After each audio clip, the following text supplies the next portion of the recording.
যে সাংবাদিকরা আপনাকে আজকে দেশ নায়ক করে প্রচার করে তারাই আপনাকে খাম্বা বলেছিল, তারাই আপনাকে চুর বলেছিল, তারাই দেশের নেত্রী বেগম খালেদা জিয়ার চরিত্র হরণ করেছিল। সুতরাং এই সরকারের বুঝতে হবে তাদের বন্ধু কারা, তাদের বন্ধু তারাই যারা বাংলাদেশের ফ্যাসিবাদ বিরোধী লড়াই করেছে। সুতরাং কোনোভাবেই দলের পরিচয়ে কোন সন্ত্রাসীকে ছাড় দেওয়া যাবে না। ধর্ষণ করার পর কোন বালের চেয়ারম্যান তাকে আশ্রয় দিবে সেটা আমাদের দেখার বিষয় না। আমরা দেখতে চাই দর্শক যেন 24 ঘন্টার ভিতর গ্রেফতার হয়। আমরা দেখতে চাই দর্শকের যেন হয় 3 দিনের ভিতর যেন রায় হয়। আমরা সেটা দেখতে চাই। অত্যন্ত মানে কি একটা দেশ যেখানে দলের নেতা কর্মীরা বলছে চাঁদা না দিলে তোর ঘরের ভিতর ঢুকে আমি তোর সন্তান স্ত্রীদেরকে গুলি করব, অথচ তাকে গ্রেফতারের 16 ঘন্টার ভিতর সে বের হয়ে গেল।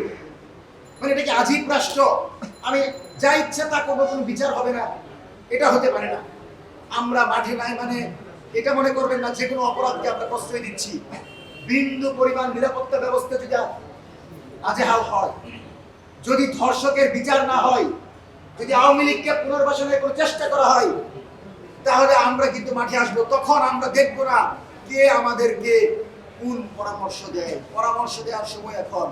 আবারও বলছি, পদক্ষেপ ছাড়া কোন ধরনের নেতাকর্মীদের বিরুদ্ধে আপনার দলের নেতাকর্মীরা দর্শন করবে, চাঁদাবাজি করবে, সন্ত্রাসী কর্মকাণ্ড করবে আর আপনি জামিন দিয়ে দিবেন, এরকম চলতে থাকলে কিন্তু বাংলাদেশের জনগণকে নিয়ে জনবিস্ফোরণ ঘটবে। অত্যন্ত স্পর্শকাতর একটা বিষয়, আদালতের বিষয় বলতে চাই নাই। জুলাই গণঅভ্যুত্থানের পর আমরা যে জুলাই সনদ পেয়েছি, সেই সনদের বৈধতা নিয়ে রিট করা হয়। আরে দুর্ভাগা, তুমি আজকে প্রকাশ্যে বাংলাদেশে রাজনীতি করতে পারছো, হাইকোর্টে যেতে পারছো, যেই সন্তানদের রক্তের বিনিময়ে সেই সন্তানদের রক্তকে উপেক্ষা করে রিট করে এটাকে বৈধ অবৈধ বলতে চাও। যদি এটা অবৈধ হয় তাহলে তারেক রহমান অবৈধ হবে। এটা যদি অবৈধ হয় এই সংসদ অবৈধ হবে। এটা যদি অবৈধ হয় জুলাই অবৈধ হবে। এটা যদি অবৈধ হয় আমরা সহ জাতীয়তাবাদী দল সহ যারাই ফ্যাসিবাদ বিরোধী সবাইকে ফেক ঝুলাবে।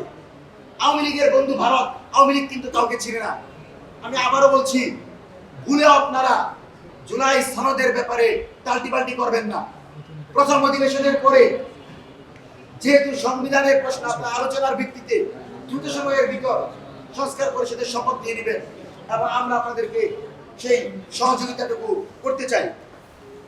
সম্মানিত সাংবাদিক বন্ধুগণ, আমরা দেখলাম অন্তর্বর্তীকালীন সরকারে থাকা এক উপদেষ্টা গতকাল একটা বক্তব্য দিয়েছে। তিনি বললেন তিনি কোনো একটা গোষ্ঠীকে মেইনস্ট্রিম হতে দেয় নাই।